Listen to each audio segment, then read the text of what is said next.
Halo semuanya, jumpa lagi dengan gue Chandra di channel Serapin Tekno. Seri POVA alias segmen gaming entry levelnya Tekno selalu jadi penanti nih bagi sebagian orang yang ngincer performance centric. Apalagi untuk varian base modelnya, yaitu Tekno POVA 7 4G ini, yang udah ada 1 minggu di studio kita dan bisa dibilang jadi primadona juga nih di segmen smartphone entry level. Sebenarnya seri POVA tahun ini bakal lebih banyak nih daripada seri yang sebelumnya. Tapi yang akan kita bahas terlebih dahulu adalah varian yang terendah. Ini adalah Tekno POVA 7 yang basic, teman-teman. Pertama kali gue lihat smartphone ini, ada beberapa keunikan yang gue lihat di smartphone ini. Salah satunya dari segi desain. Tekno kali ini merombak bagian desain dengan total nih, teman-teman. Terutama buat di seri POVA 7 series ini. Desain kayak gini memang kelihatan unik dan berbeda daripada Android kebanyakan yang udah ada, yang dimana desainnya itu kelihatan udah boring nih, teman-teman. Tapi Tekno POVA 7 hadir dengan looks yang lebih baru. Namun kalau kalian sadar, dulu tuh sempat ada smartphone yang memiliki desain yang sama seperti Tekno ini, teman-teman. Namanya adalah Fire Phone yang rilis di sekitaran tahun 2023. Sekilas layout kameranya memang mirip nih, teman-teman, antara Tekno dengan smartphone yang Fire Phone itu. Tapi bedanya kalau misalkan di Tekno POVA 7 ini ada garis-garis matrix gitu, khas smartphone Transsion Group pada umumnya, teman-teman, yang ngebuat desainnya jadi kelihatan lebih gaming pastinya. Nah, untuk lampu-lampunya sendiri buat varian yang basic tidak ada ya, teman-teman, alias nggak ada lampu nyala-nyala gitu. Yang tersedia hanyalah di atasnya ya seperti di seri ultranya. Nah, bobotnya sendiri smartphone ini tergolong ya cukup lumayan berat ya, teman-teman, di kisaran 200 graman dan pastinya lebih tebal juga. Hal ini bisa kita maklumin karena memang Tekno POVA 7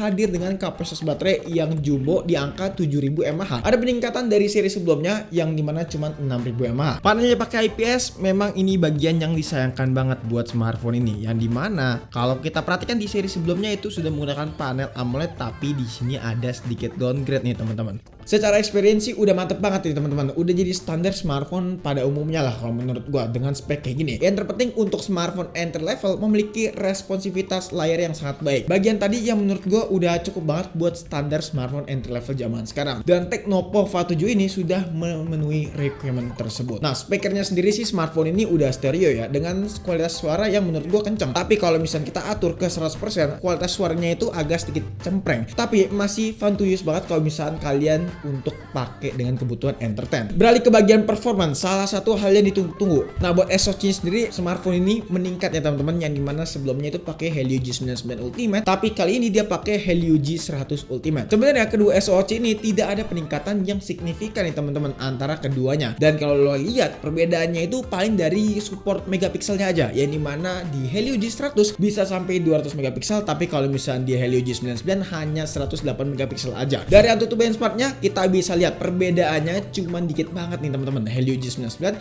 dan juga G100. Jadi kita jangan berharap tinggi buat Helio G100 ini. Tapi yang gue rasakan di Helio G100 ini lebih stabil, dan itu bisa kita buktikan dengan skor AnTuTu yang menyentuh di angka 400 ribuan, dan itu stabil selama kita running 5 kali berturut-turut. Lalu di Geekbench 6 buat single core dapat di angka 700-an dan multicore dapat di angka 1900-an. Di 3D Mark benchmark juga stabil nih, teman-teman, pas waktu kita running 5 kali berturut-turut buat skornya ini. Terus juga di stress testnya di sini dapat stability di angka 99,4%, yang artinya ini sangat baik banget. Terus juga baterai berkurang 3% aja dengan temperatur yang adem di angka 36 derajat Celcius. FPS tertinggi bisa dapat di angka 10. Terus juga di CPU throttling kita tes 3 skenario seperti biasa, 30 menit, 45 menit dan juga 60 menit, dan hasilnya mendapatkan grafik yang warna hijau, minim terjadi drop grafik, teman-teman. Temperaturnya juga adem di angka 40 derajat Celcius, itu pun udah paling panas pas waktu kita running selama 60 menit. Untuk temperaturnya di sini gue salut banget karena penyebarannya sangat merata, teman-teman, ke seluruh body. Bagian benchmark sudah kita lewatin sama smartphone ini dengan sangat amat easy, dan bagian panasnya menyebar ke seluruh body yang udah kalian lihat. Memang kalau misalnya MediaTek di tangan Transsion Group berasa punya tuningan khusus nih ketimbang smartphone lain. Nah, sekarang kita langsung aja geber buat main game. Dari mulai game Mobile Legends Bembeng, settingannya High HD nih, teman-teman. Sebenarnya ini settingan standar aja, dan FPS-nya kita bisa tebak dapat di angka 60, dan itu pun stabil. berhasil. Baterai berkurang 5% selama 30 menit bermain dengan temperatur yang masih adem di angka 38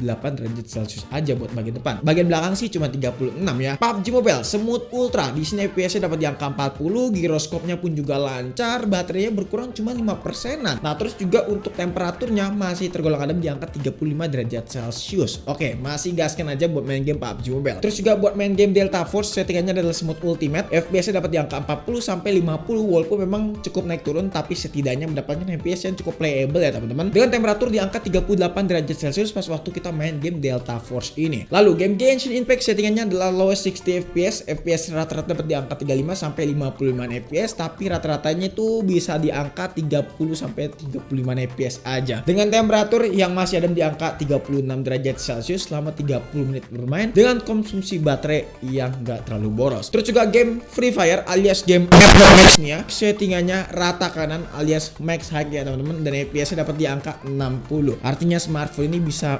ngelibas game ya teman-teman. Terus juga buat temperaturnya di sini masih tergolong adem, cuma di angka 36 derajat Celcius aja. Dan lu udah lihat kalau buat main game Genshin Impact aja temperatur HP ini tuh masih sangat adem teman-teman. Ademnya dalam artian di under 40 derajat Celcius. Artinya smartphone ini bisa ngelibas game-game dengan sangat lancar dan juga aman. Paling yang jadi concernnya ya dari segi fitur-fitur gamingnya aja yang sebenarnya nggak terlalu banyak sih teman-teman buat ya harga segini. Cuman kita bisa maklumin lah karena ini adalah smartphone entry level, jadi fitur-fiturnya yang nggak terlalu banyak seperti kelas mid-range ataupun flagship, dan itu kita bisa sangat amat wajarkan. Yang terpenting ada fitur bypass charger yang dimana ini fitur sangat kebantu banget kalau misal lu main game tapi nggak pengen di stop teman-teman, langsung gaskan aja, itu bisa banget. Nah, ngomong-ngomong bypass charger, dari segi baterainya sendiri sih kapasitasnya udah gede banget, 7000 mAh teman-teman. Jujur gua agak sedikit kesulitan buat ngabisin baterai dari smartphone ini. Main game berjam-jam juga berkurangnya cuma sedikit teman-teman, bahkan video playback ya bisa seharian nonstop teman-teman. Dan juga pas waktu gua benchmark buat di AnTuTu baterai testnya teman-teman, di sini mendapatkan durasi waktu bisa sampai 9 jam 59 menit, yang artinya kalau kita totalin menitnya itu dapat di angka 599 menit, dan artinya itu hampir 10 jam teman-teman. Padahal stress test adalah salah satu tes yang cukup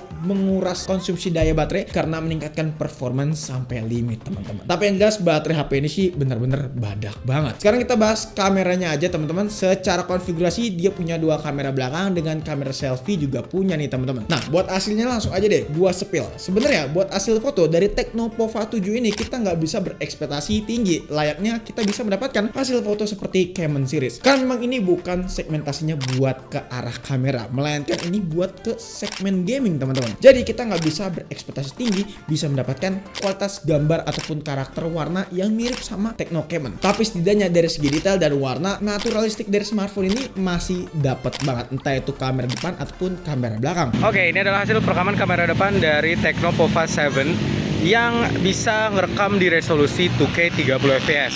Tapi sayangnya kita nggak bisa pakai yang namanya Electric Image Stabilization atau EIS. Terus kita bakal coba di resolusi Full HD-nya. Nah, di resolusi Full HD, Tecno Pova 7 ini mungkin agak sedikit nge-cropnya tuh jauh banget ya. Jadi satu video tuh isinya muka kita semua. Jadi mau nggak mau kalau misalnya kita pakai Tecno Pova 7 ini buat vlogging di resolusi Full HD, ya mau nggak mau harus agak jauh ya. Terus kamera belakangnya juga udah cukup oke, bisa ngerekam di resolusi 2K, kemudian juga di Full HD-nya udah oke, stabilisasinya mantep, dan bisa video portrait. Walaupun video portraitnya ini agak downgrade di 720p, agak disayangkan ya. Mungkin ini kembali lagi ke kapasitas dari si Helio G100-nya ini yang belum mampu untuk bikin video portrait di resolusi Full HD. Tapi seenggaknya dengan adanya mode video portrait ya, walaupun cuma 720p ya ada lah ya. Menurut kalian gimana untuk hasil perekaman kamera dari Tecno Pova 7 ini? Tulis langsung di kolom komen. Kesimpulannya, hadirnya Tecno Pova 7 ini membawa gebrakan yang menurut gue bagus banget nih, terutama di sektor desain yang dimana dirombak total. Walaupun memang desain ini bukan jadi yang pertama si Tecno Pova 7 ini, tapi setidaknya Tecno menghadirkan desain yang berbeda, menawarkan warna yang baru ketimbang desain-desain Tecno yang udah pernah ada. Upgrade yang begitu dahsyat dari Tecno Pova 7 membuat gua jadi tertarik buat ngebahas seri-seri lainnya, terutama buat yang Curve dan juga Ultranya. Tapi pada intinya smartphone ini layak buat dibeli, itu udah jelas banget karena performance-nya dan juga speknya yang dibawa juga udah oke banget buat di kelas harga segini teman-teman. Jadi guys, mungkin cukup sekian aja video kali ini. Kalau misalnya kalian punya pendapat atau punya pertanyaan tentang Tecno Pova 7 ini, langsung aja tulis kolom komentar. Pengen langsung check out, boleh banget langsung klik link yang ada di deskripsi. Chandra pamit, sampai jumpa di video selanjutnya. Until next time, goodbye.